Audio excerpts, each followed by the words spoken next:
Good morning, CrossFit Manitowoc. It's Coach Matt with your workout for Thursday, the 23rd of April, and I wanted to say keep up the posting and the questions and the comments about how to customize each workout to you specifically, and that is exactly the intent of all the dialogue and these videos that I'm making, is to make sure that you guys understand first the intent and the correct movement patterns of each of our different workouts of the day, and that you can then adapt that to the equipment that you have, the location that you have, and your body, right? So in other words, exactly the weight that's written on the board is very rarely exactly what you should be doing, right? It is the template, or it is the archetype that we are looking at for our workout of the day today, but you need to adapt that to you, and that's where I appreciate all of the interplay and the dialogue of, like, I did this many rounds, or I used this weight, or I had to adapt it. I had a bag. I had to see some of the stuff I have on the ground here.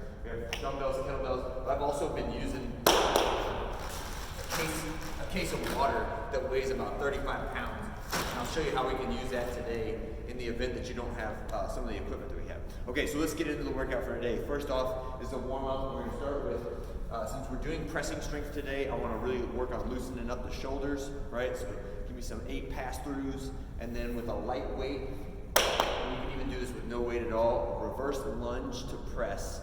So I'm going to step back with the same arm that is holding the object and press at the same time, and then stand tall. We're going to do 4 of those on each arm. These should be nice and light, just range of motion, waking up the shoulder and the pressing muscles. And then we're going to do 8 reps of a toe touch to overhead reach. On the toe touch to overhead reach, I want you to be intentional about letting your neck droop, your spine hinge all the way down to those toes, and then nice and slow all the way back up. So picture each of your vertebrae, one at a time, curling forward. Nice and gently stretch out all the ligaments and tendons and the muscles in your back as you do that, and your hamstrings. And then lastly, grasshoppers, 10 on each side. And if you can, try to jog through these to get your heart rate up a little bit. All right, then we're gonna move into our strength work. If you can, try to warm up each of these movements before we do it in a set. And then once you start the set, I want you to go in order with the rest specified in the workout. So that means there's one 20-second block of rest, and everything else is back to back to back. The less transition time you have, the better workout you're gonna get for strength endurance on the muscles in the shoulders, the triceps, pressing. But also, since we're doing a lot of the seated and ground-based stuff, you're gonna get a lot of core training out of this as well. So we're gonna start with the seated press. If you're doing a single arm, I want you to get the same number on each side, and I would like to see you sitting tall, legs straight in front of you in a V shape like this. If you want to do this, that's fine. You just have less side-to-side stability. What I don't want you to do is be leaned back with your knees bent. If you absolutely cannot sit up straight with your legs straight out in front of you like this, then you can sit on top of a plate or a small pad like an ab mat. But the goal is that I'm using my core to keep myself upright as I'm pressing with each arm, right? When you finish those presses on both arms, then you're gonna rest 20 seconds, and then you can go into your floor press, right? And we're doing 8 reps of the floor press on each arm. And again, if you're doing this with a barbell, it would look like so. And this is a really good option because your core, when you're in this overhead position in the seated press, you are totally engaged in the core, in the midline right here, to keep your body upright, keep you from leaning back. And then you can rest with that bar just sitting over the top of you like this, and then go into the floor press. When you do the floor press, make sure you don't bounce your elbow off the ground. Come to a grounded position, pause right there with your elbow touching the ground, but don't smack it hard into the ground, right? When you finish that, then we're going to a horizontal row and a pullover. The horizontal row is any type of pulling towards your body. You can have a band set up around a vertical post or a doorknob, and you're pulling towards your body. You can do a dumbbell row. You can do a barbell row. And all of these are fine to do at the same weight on all of them, but the emphasis is on we're pulling back towards our body, and then we're gonna finish with that pullover.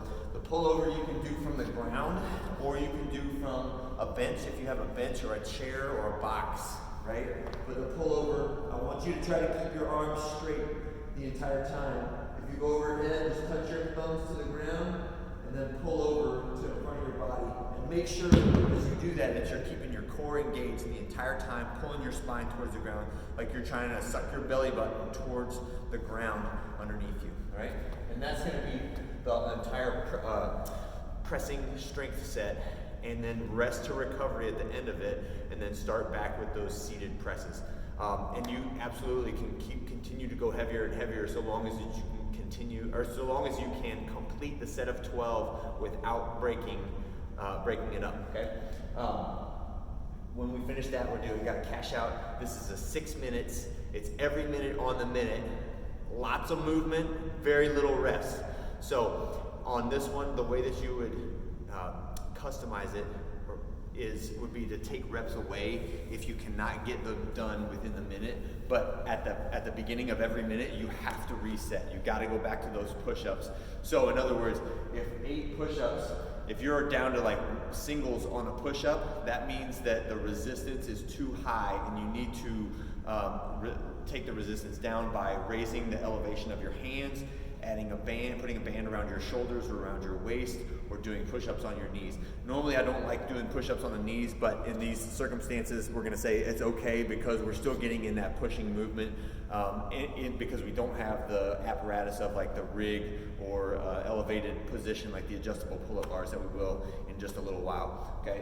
But it is 8 push-ups, and then roll over for 8 bicycle crunches.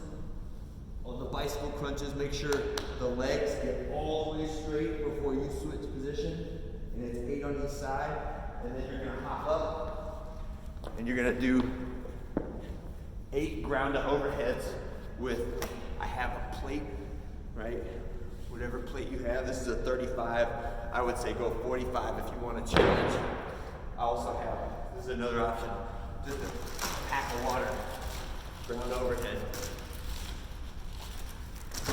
That is an anyhow type movement, right? Which means as long as you are using the basic principles of brace neutral core and using the hips to generate that movement overhead, kind of like a slam ball without the slam in it, okay? All right, that's all I got for today. Stay positive, guys, and we will be back together soon.